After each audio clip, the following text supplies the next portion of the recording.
Tunggu dulu, kamu udah cuci tangan belum? Tangan aku bersih kok. Kamu tahu nggak yang kelihatan bersih itu belum tentu bebas dari bakteri. Tangan yang menyentuh berbagai benda bisa menjadi tempat hidupnya bakteri. Dan kontaminasi bisa membawa bakteri ke dalam tubuh kita. Makanya kita perlu bahan alami untuk menghambat pertumbuhan bakteri. Untung ada buah jambu. Benar.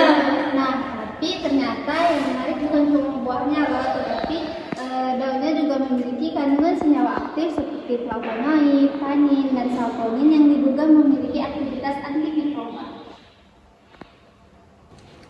Nah, membuktikan hal tersebut benar atau enggak, kenalan dulu yuk sama kelompok. Halo, kenalin saya Amalia Endriani dan rekan-rekan saya. Hai, saya Anissa. Hai, saya Sofiala. Hai, saya Cahaya Samtika Ramania. Halo, saya Candi Humaira. Hai, saya Divine.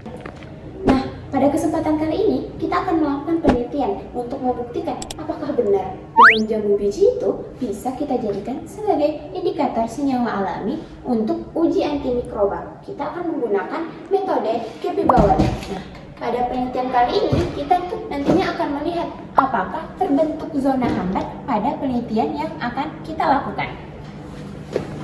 Nah, untuk membuktikan apakah daun jambu biji itu bisa menjadi bahan alami senyawa antimikroba, tentu saja kita membutuhkan daun jambu biji. Nah, daun jambu biji ini dipetik dari pohon jambu dewasa dan dengan ketentuan daun jambunya tidak boleh bolong-bolong dan juga tidak terlalu tua dan tidak terlalu muda.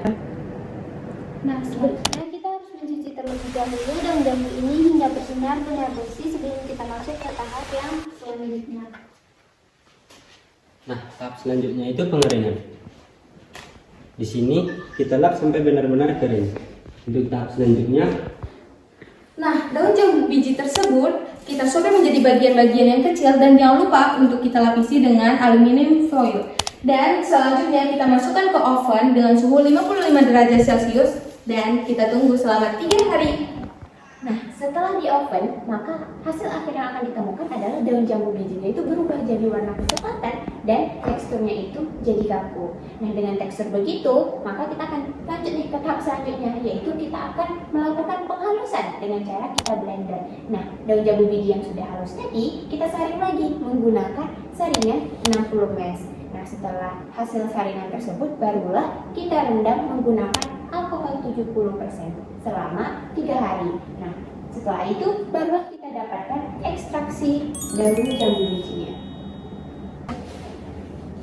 Setelah didapatkan ekstraksi daun jambu biji tadi, maka di sini kita akan melakukan penanaman mikroba. Di sini pertama-tama kita siapkan dulu 2 cawan petri yang sudah disterilkan sebelumnya.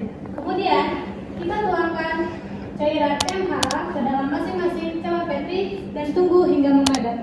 Setelah memadat, selanjutnya kita masukkan kultur E. coli ke masing-masing cawan petri tersebut. Nah, kemudian untuk meratakannya kita akan menggunakan batang L.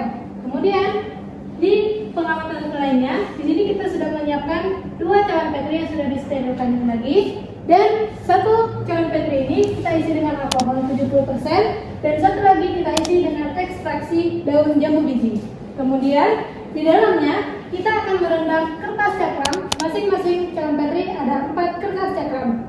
Nah, setelah kita rendam selama 5 menit, kemudian kertas cakram akan kita letakkan di 2 cawan petri yang berisi dengan kultur E. coli.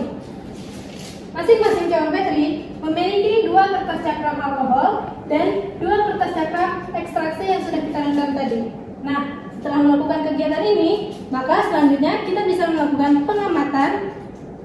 Kita sebelumnya melakukan inkubasi selama 24 jam dengan suhu 37 derajat Celcius dan selanjutnya kita bisa melakukan pengamatan untuk mengetahui apakah daun jambu biji tersebut bisa menghasilkan zona hambat atau tidak. Penelitian ini menggunakan metode difusi cakram atau Kirby Bauer. Nah, data diperoleh dari pengukuran diameter zona hambat yang terbentuk di sekitar cakram. Setelah diinkubasi, terbentuknya zona hambat ini diberi ekstrak daun jambu biji. Berdasarkan pengamatan yang telah kami lakukan, didapatkan hasil pengamatan sebagai berikut. Nah, dari data itu bisa kita simpulkan bahwa rata-rata diameter zona hambat terbesar itu ada pada perlakuan 1 ekstraksi daun jambu biji, yaitu sekitar 1,1 cm. Yang terkecil itu ada pada alkohol 70%, pada perlakuan 2 yaitu 0,6 cm. Nah, hal ini mengindikasikan bahwa ekstraksi daun jambu biji pada perlakuan 1 memiliki aktivitas senyawa antimikroba yang lebih baik dibandingkan dengan perlakuan-perlakuan lainnya. Aktivitas ini karena daun jambu biji memiliki flavonoid, tanin, dan juga saponin di dalamnya. Jadi dapat disimpulkan bahwa ekstraksi daun jambu biji bisa digunakan sebagai senyawa antimikroba untuk menghambat pertumbuhan mikroorganisme dan memiliki zona hambat terbesar 1,1 cm. Nah, berdasarkan penelitian, ternyata ekstrak daun jambu biji itu menunjukkan adanya proses antimikroba dan yang ditandai dengan zona hambat. Nah, hal ini menunjukkan bahwa daun jambu biji memiliki potensi sebagai bahan alami dalam menghambat pertumbuhan bakteri. Jadi, penelitian selanjutnya dapat diharapkan menggunakan variasi konsentrasi jenis bakteri yang beragam maupun metode ekstrak yang berbeda. Nah, terima kasih ya sudah menonton video laporan dari kelompok kami. Sampai jumpa lagi di video-video selanjutnya.